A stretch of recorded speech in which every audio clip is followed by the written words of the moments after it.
Episode 23 of the State of the Old Republic podcast was originally recorded on January 29th, 2017.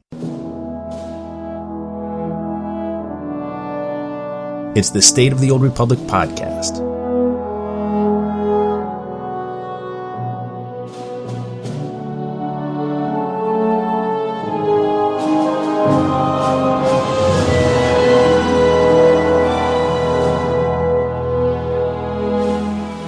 This week, I'll talk about Game Update 5.1 and my favorite new way to earn CXP. Also this week, BioWare held a producer's live stream to talk about Game Update 5.2. The phrase new operation was uttered. I'll give you all the details. Finally, this week, I'll continue my Knights of the Eternal Throne deep dive as I review Chapter 3, Dark Reunions. Can you say? Kneel before the dragon of Zakuul. I knew you could. And with that, it's time to make the jump to Lightspeed and check out the State of the Old Republic.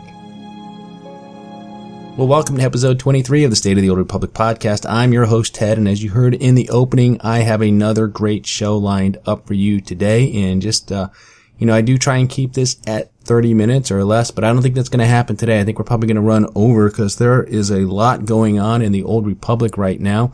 So first up, as always, let's review some announcements for the Old Republic. And only one announcement this week, and that's an update on the discounted character transfers. And, well, it's still going on.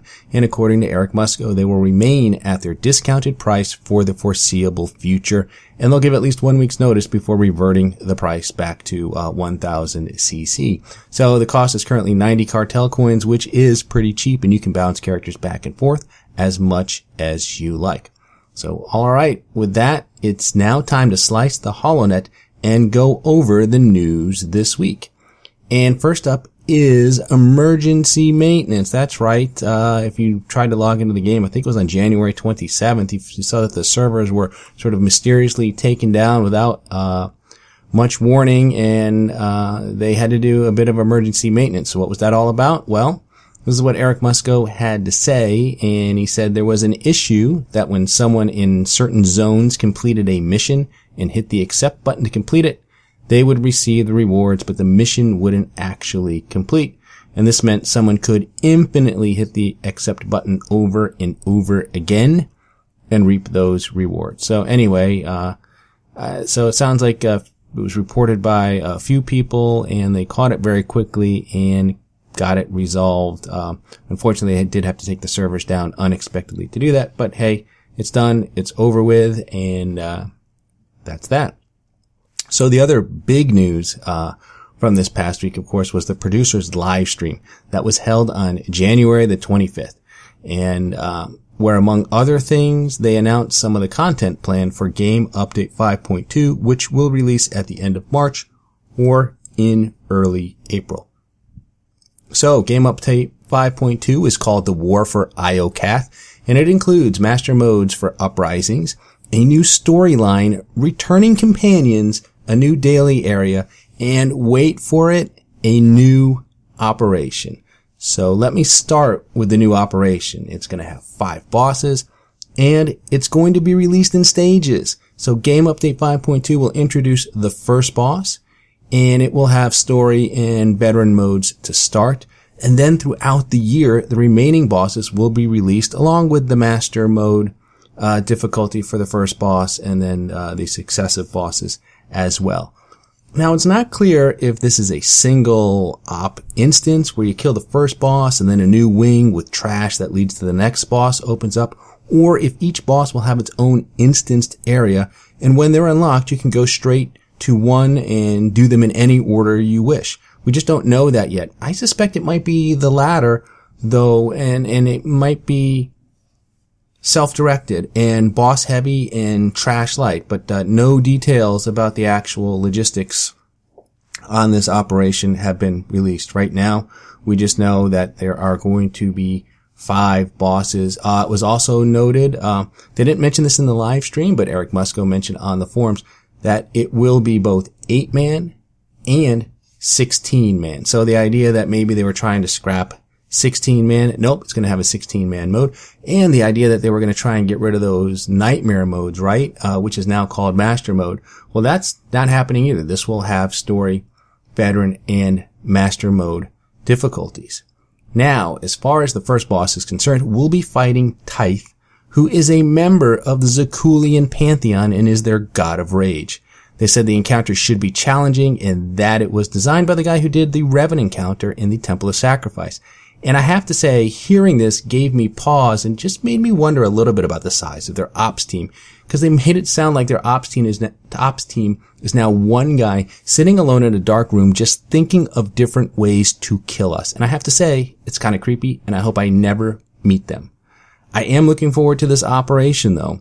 And if you want to know more about Tithe and the Zakuulian pantheon of old gods, Ravenel from Corellian Run Radio wrote an amazing post on her blog, which is ravelation.blogspot.com, and the post is titled, Who is Tithe?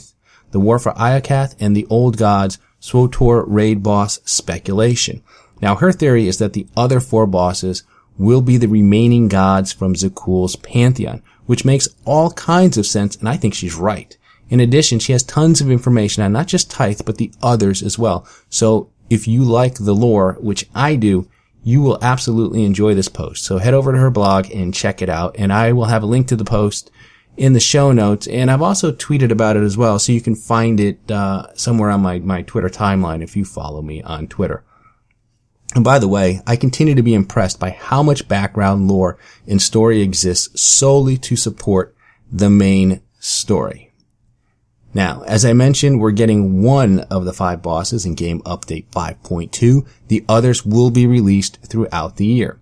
Now, in the live stream, they said that they thought about releasing everything at once, but releasing the entire op later. So they thought about releasing everything all at once, but then delaying the entire operation until later in the year. But that based on feedback, more people are interested in getting a little something now rather than continuing to wait.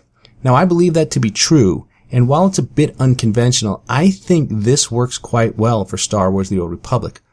But I also believe that there was an economic factor in the decision to stagger the releases. Now, with the release of Knights of the Fallen Empire, there's been an increased focus on trying to get people to subscribe to the game and to stay subscribed each month.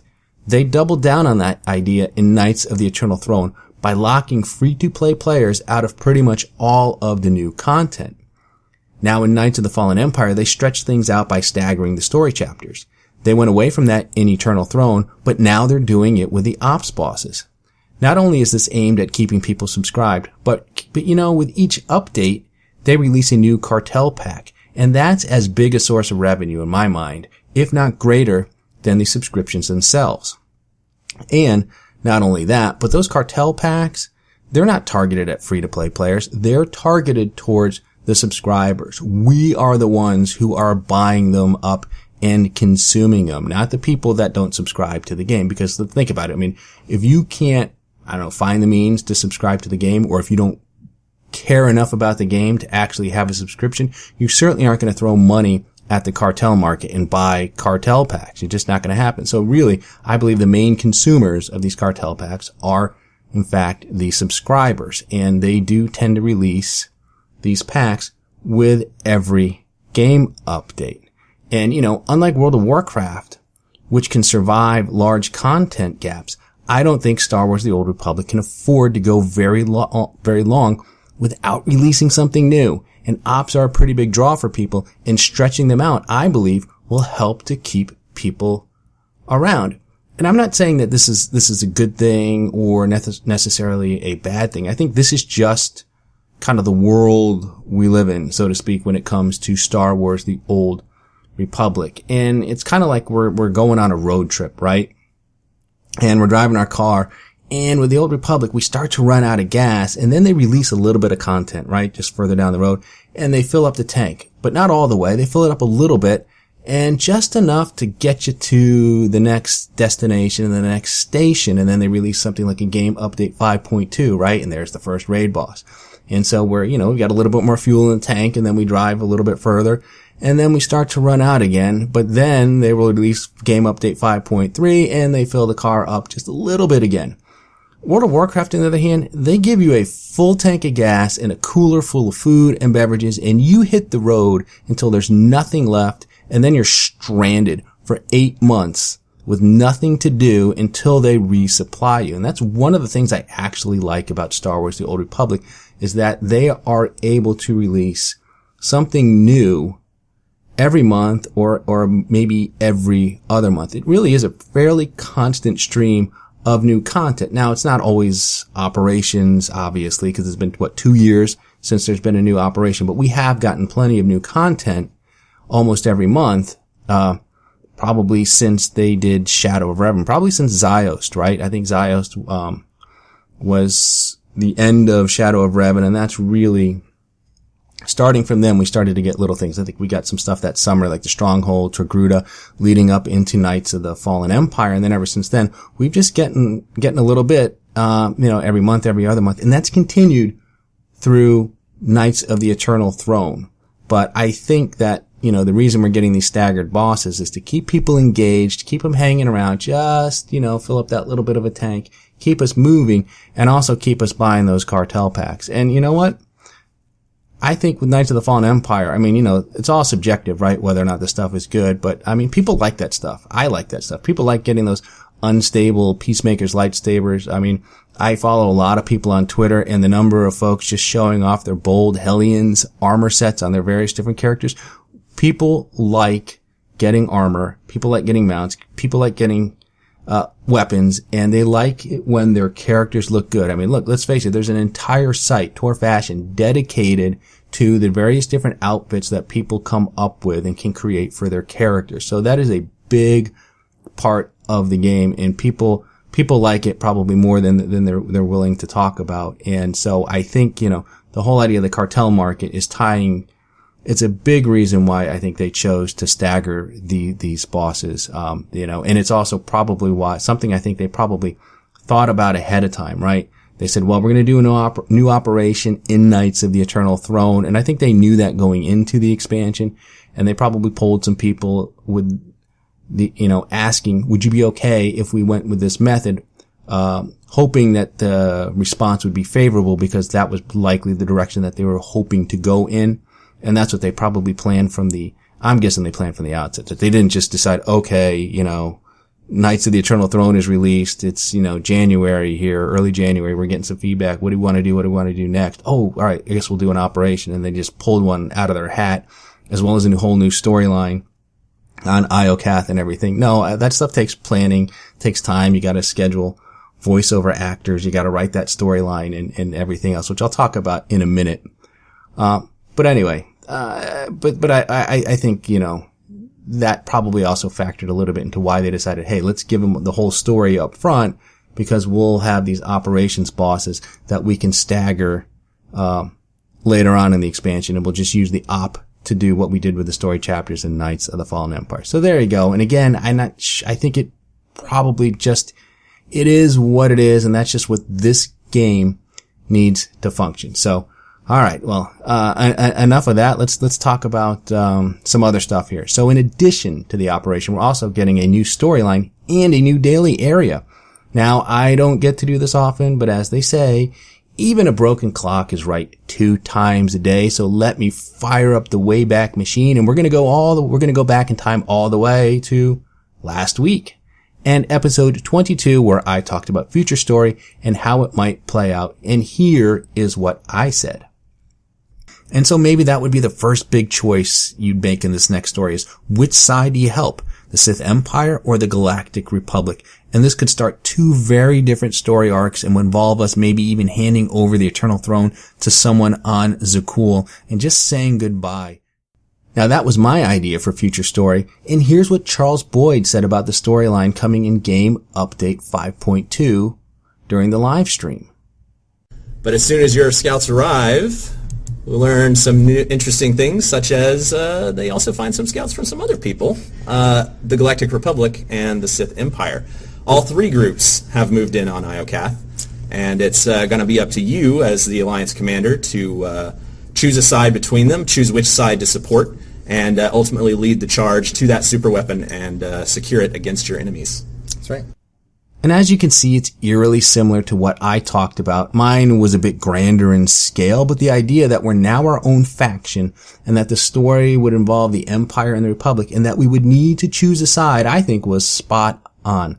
Now, this story is going to give us the opportunity to get back 2 companions. We're probably going to get back 1 of 2 companions, but they are Malavey Quinn and Alara Dorn, and depending on which faction we side with, will not only determine how we interact with Quinn and Dorn, but may impact the return of future companions as well. Now, I hope the choice to kill Quinn and get Alara back are not mutually exclusive. Like many out there, I still resent Quinn for his betrayal, and I'm also a big fan of Alara. So for me, getting her back is a no-brainer and pretty much what I will likely do on virtually all my characters.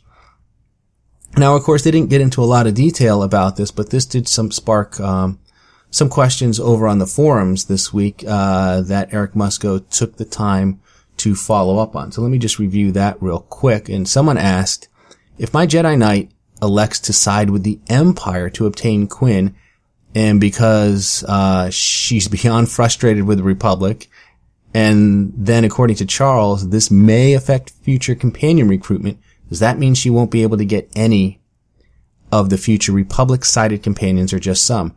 Arreso, meaning Felix Arreso, was mentioned as an example, and it would make sense for him not to wish to join a traitor. But Lord Scourge, for example, the Jedi Knight's own companion, realistically, he wouldn't/shouldn't care. He'll probably rejoice. So what of companions like him? Will he become off limits too if my Jedi Knight sides with the Empire?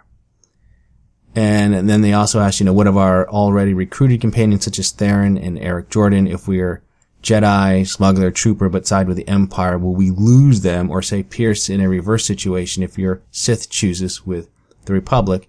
And then they also asked, I assume romances with Alara and Quinn will be resumed in this new patch. So, here, to the first point, here's what Eric Musco said. He said, that is a bit of a complicated question, so let me work on it. We'll get the answer out before 5.2 so we're informed of the choice. So in other words, they don't really sure quite, what the impact of you siding with the Empire or the Republic is, but keep an eye out for that information. Of course, when they say something, I'll report it on a future podcast.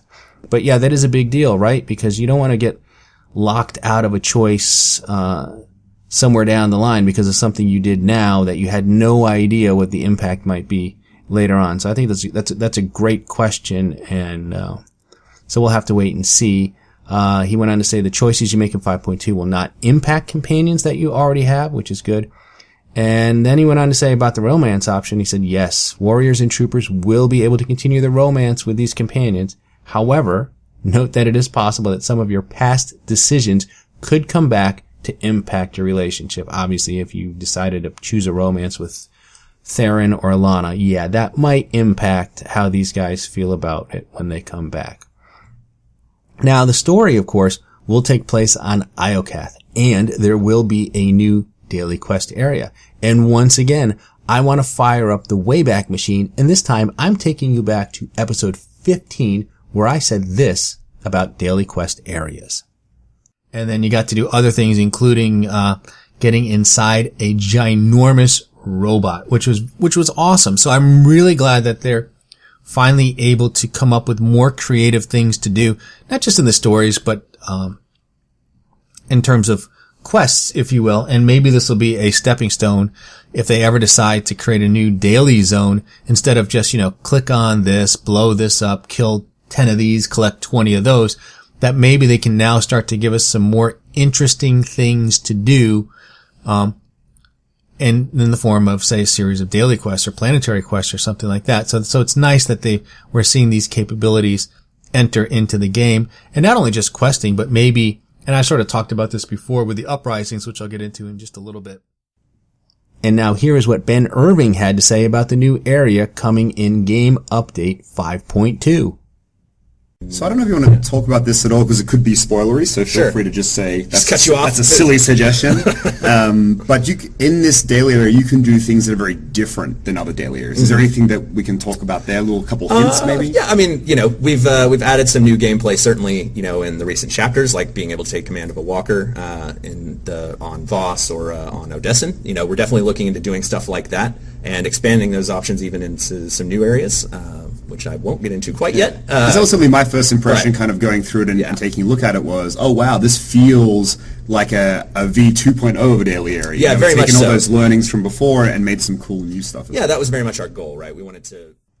Now, as I said earlier, even a blind squirrel can find a nut once again, and my thoughts on the new quests are in line with what the developers are giving us. I like having a new daily zone. It's a source of credits, CXP, and it's a new place to visit with something new to do. And the fact that the quest will be more than just kill 10 of this and collect 10 of that means it will probably be fun and something worth doing every day. And I do believe it's going to be integrated into like the planetary quests, right? So it'll be part of the galactic command system as well.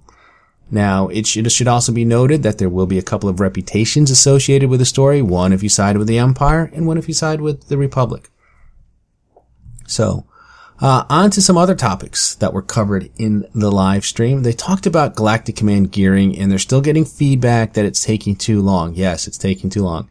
And that they'll have information on adjusting the speed of this sometime next week. Now, I'll definitely talk about that next show, and just to say, I think last week I reported I was Galactic Command rank level 42 on my main tune. And as of today that I'm recording, I think I'm finally up to Galactic Command level 56. So, made a fair amount of progress this past week. They said that they are looking to increase the CXP rewards from operations, that this will happen sometime in the next 4 to 8 weeks. So when that happens, operations will become a better source of CXP than they are now. They also said they're looking to do a double CXP event, which could happen the next 2 to 4 weeks. My guess is it's probably going to be like the last week of February. And the reason I say that is because I'm going out of town. I'll be on vacation again and out of town. So, of course, they're going to do it when I'm away, and I'm just going to miss out on it, and I'm just going to be very, very, very sad. But no date yet, but sometime in the next 2 to 4 weeks. They also mentioned that there is a 99.9% chance that there will be a Cantina tour at Star Wars Celebration in Orlando. So I'm going to SWCO, so if there's an event, I'll be sure to attend. I went to the one at Star Wars Celebration Anaheim, and I've talked about these before. They're fun. Great fun. Good chance to meet some of the people that not only work on the game, but other folks like us that play the game. So looking very, very much looking forward to that if they do that. So, and finally they talked about the PTS, the public test server. So everything they talked about with Game Update 5.2, especially the operation boss, will be going up on their PTS, but they haven't decided if it will be an open or closed test. I'll just say this, make it open and try to get as many people to test as possible. In fact, I think they should put all their stuff on the PTS, and that way when something goes live, like say Game Update 5.1, chances are things like being able to queue for the brand spanking new uprisings will not be broken the day that it launches. So that's it for the live stream. I did want to talk about one thing related to Game Update 5.1, and that's the Master Mode story chapters. 1, they're hard, and 2, they're also a great source of CXP, especially if you're a solo player, and you get anywhere from 1100 to 1250 CXP depending on perks and boosts. In fact, someone I saw on Twitter, I think got 1800 CXP off of one, and I think that was with like their light dark side alignment, the character perks, and a cartel market boost as well. So, and it was like the bonus event for that particular day, and they got like almost over 1800 CXP. That was crazy. But I've seen some people talk about Knights of the Fallen Empire Chapter 1, The Hunt, as the way to go because it's short.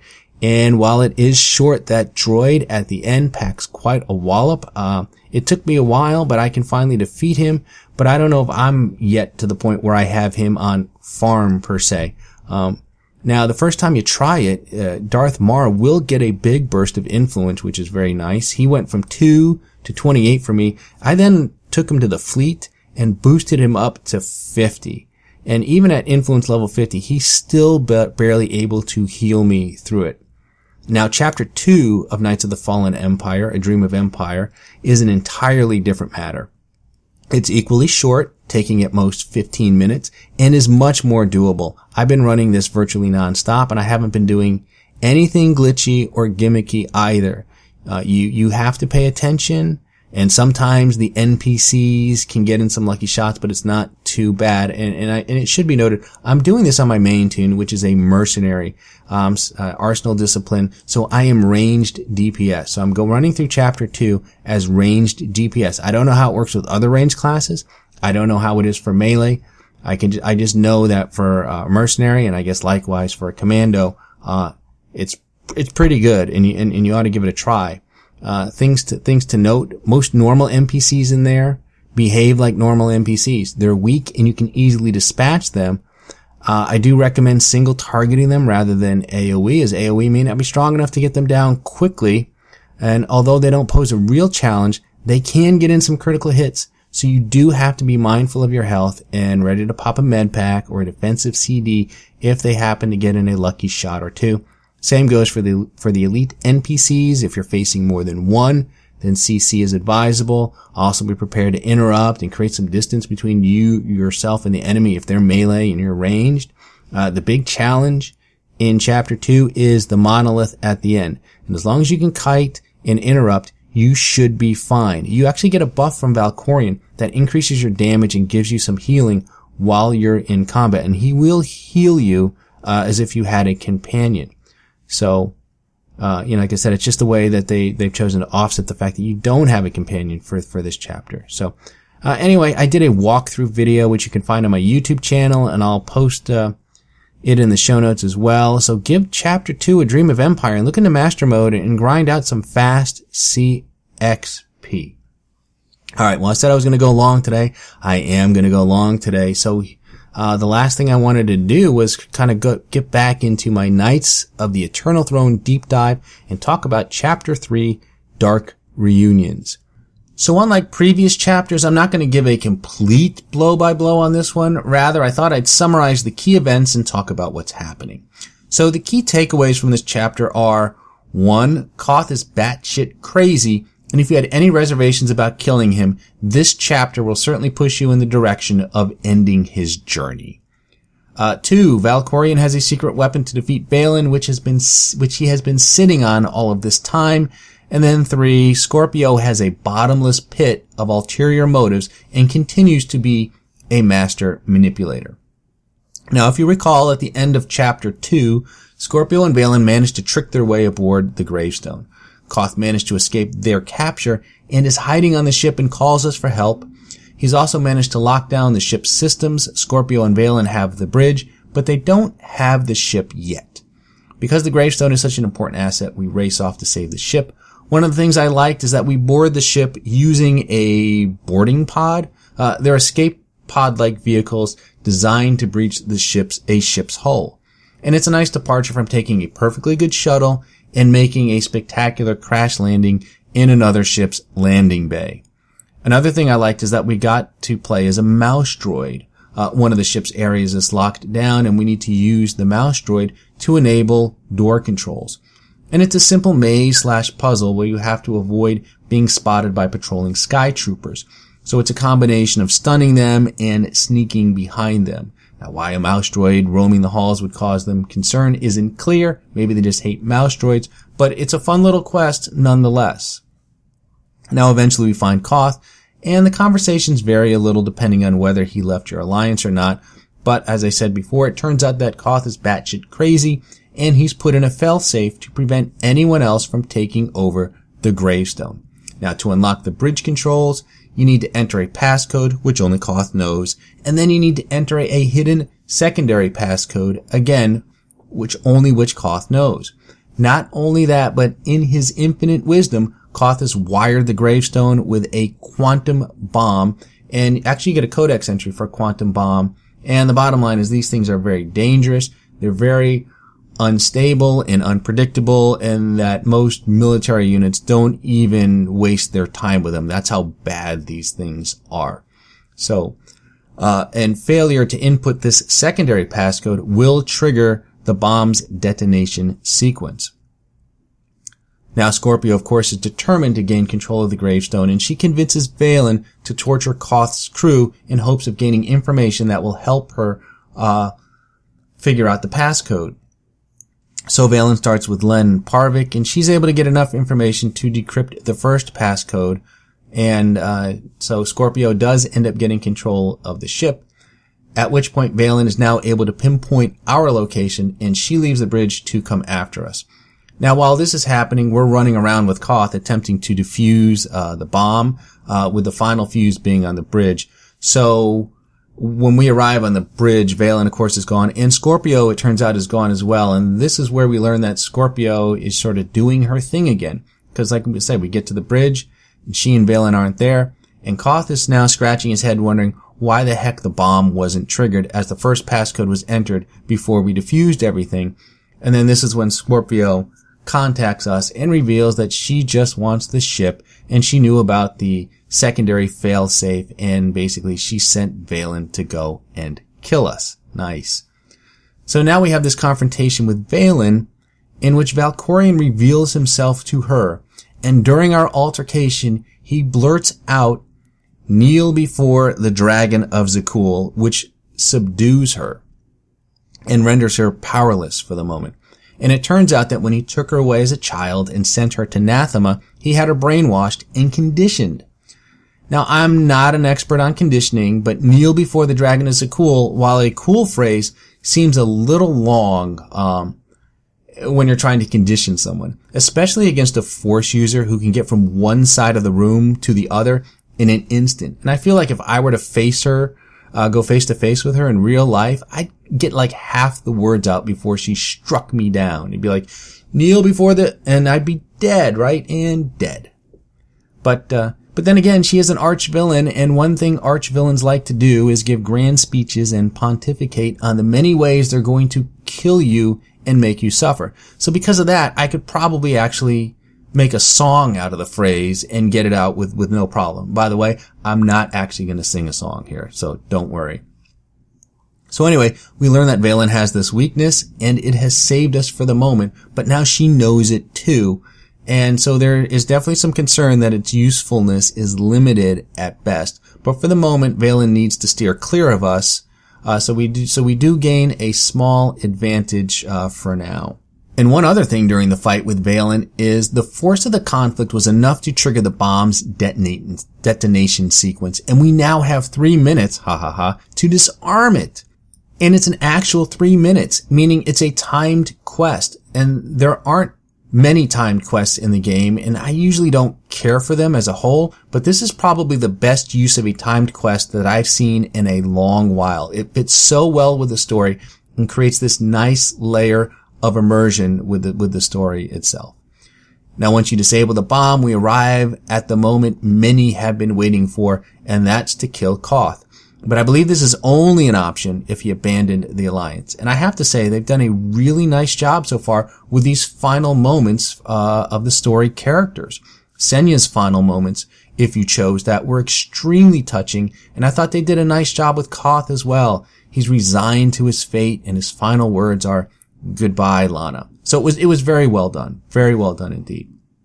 And the chapter ultimately ends with Scorpio in control of the gravestone. She orders all organics to abandon ship or forfeit their lives, at which point the ship comes to life and launches into hyperspace on its own, to which Scorpio says it's going home. So Scorpio is good in this chapter, and again we see she is walking her own path and enacting her own agenda, and that she's not afraid of anyone. She is just this master manipulator. And Valen is powerful and dangerous, and Scorpion doesn't even hesitate to try and manipulate her. She has no fear of being melted down by Valen, or anyone for that matter, and in fact Valen feebly attacks Scorpio on the bridge, and she ends up getting grazed with blaster fire. Yeah, that's right, Scorpio just pulls out a gun and shoots her and just kind of nicks her on the shoulders. So yeah, Scorpio is not to be trifled with at all.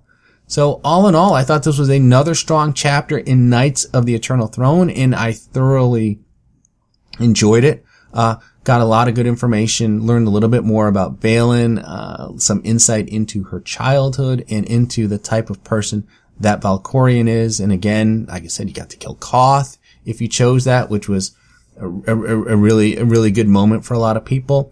And then we learned a little bit more about Scorpio and just see that she really can't be trusted, and everything she does is for her own personal gain, and she is actually very good at that, and she is more in control of things than we'd like to admit. Well, that's it for this week. Next week I'll talk about any galactic command changes that are announced, and I will review Chapter 4 from Knights of the Eternal Throne. But with that, I definitely hear the music, so that can mean only one thing. You've managed to survive another half hour, give or take, listening to episode 23 of the State of the Old Republic podcast. I'm your host, Ted, and I thank you for tuning in. You can find this podcast on iTunes, Stitcher, Google Play, YouTube, and Buzzsprout. You can also listen to the show directly from the show site, which is sotorpodcast.com, and there is an RSS feed where you can subscribe to the podcast directly. If you have a question for the show, you can email me at sotorpodcast@gmail.com. You can also tweet your questions to @sotorpodcast, and be sure to follow me on Twitter to get the latest information on the show. Look for episode 24 on February 7th, 2017. And remember the Sith code, cake is alive.